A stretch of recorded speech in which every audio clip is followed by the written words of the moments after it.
setting up for our second annual CSN Live. I'm excited.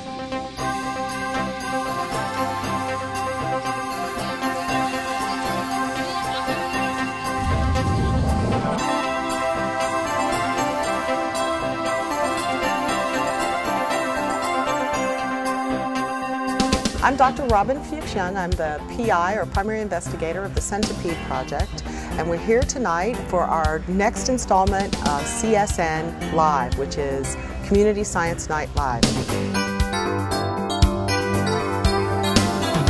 Tonight we're going to have a really great time. We have a number of different students who have put out their science fair projects, and some who have put out projects that they did in their science classes, and people will be able to walk around and take a look at these and learn what the kids are doing in their science class at school. Joseph Townsend, it's called Elephant's Toothpaste. It's a reaction between the yeast and the hydrogen peroxide. Whenever they come in contact, they foam out of the bottle like toothpaste being squeezed. Cool. My name is Shantae Patrick, and my experiment is about how chemical reactions vary by temperature. And we're going to use Alka-Seltzer tablets to measure that. So we're going to have hot water, and we're going to have water at room temperature, and we're going to have ice cold water. And on the count of 3, I'm going to drop them in. 1, 2, 3. As you see, the hot water, the ions are moving really fast, so the tablet's going to dissolve really faster. And the cold one is going to take longer because the ions aren't really moving that fast.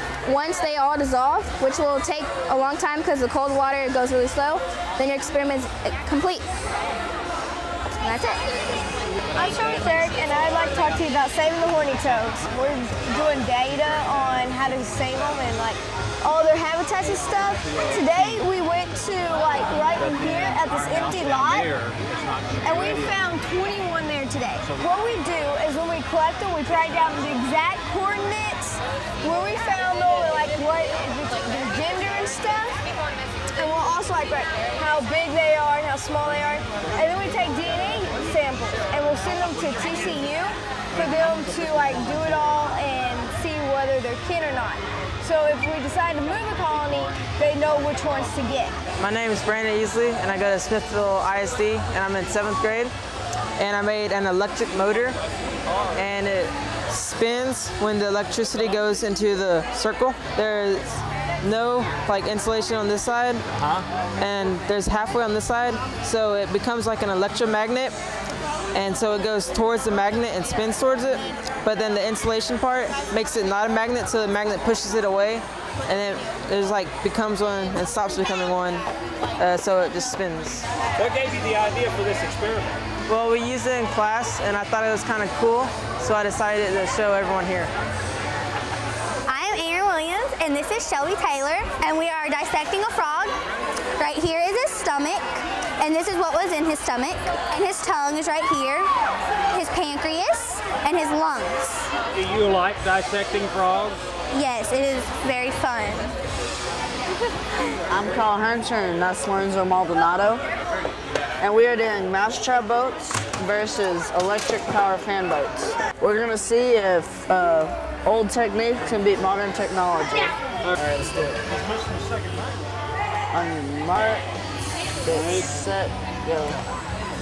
Oh, you got Abigail Hewitt. Okay. All right, Abigail, go ahead. All right.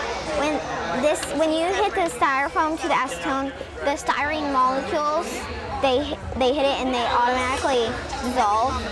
So when the global warming going on and acid rain, that's basically what's happening to our Earth. Our speaker is Mr. Malcolm Beck, the starter of Gardenville. He's an internationally renowned expert in organic soils, organic produce, and organic eating. You can't have a healthy body without healthy produce. You can't have healthy produce without healthy soil. It's that simple. Most of the CO2 that's in the air came off of our farmland. You call all of the soil testing labs around the country to find out what the organic content used to be when we first started farming and what it is today. It used to be between 3 and 8%, now it's between 1 and 3%. And then if you weigh all the CO2 extra that's in the air, they equal. And then a bunch of local chefs are going to come and cook some delicious, organic, healthy meals. We're going to have our own top chef So we're going to judge those and award a winner. But the fun part is that the entire audience will be able to taste the different dishes, and they can decide for themselves which one they like the best. I think it'll be a lot of fun, and this is the first time I've done anything like this, especially for an audience this size. Our chefs are Wes Stanford, Kay Chiapetta, Kathy Karich, and Mrs. Mary Catherine Saxon.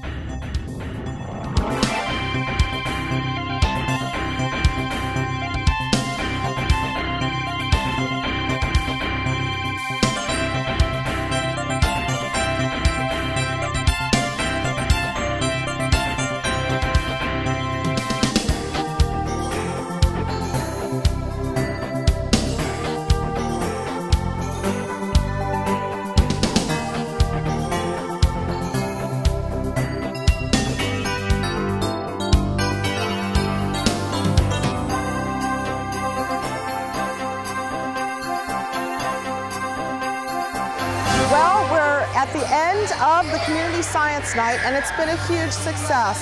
We had close to 100 people. We crowned a new top chef, although all of the food was absolutely delicious. And as you can see behind me, the science project demonstrations are still going full blast. The kids are having a great time displaying their science projects and doing the demonstrations and showing their audience what they've learned. So this has been a big success, and we're thrilled about it, and we'll be doing it again soon. And you should be able to see this tape on projectcenipede.org.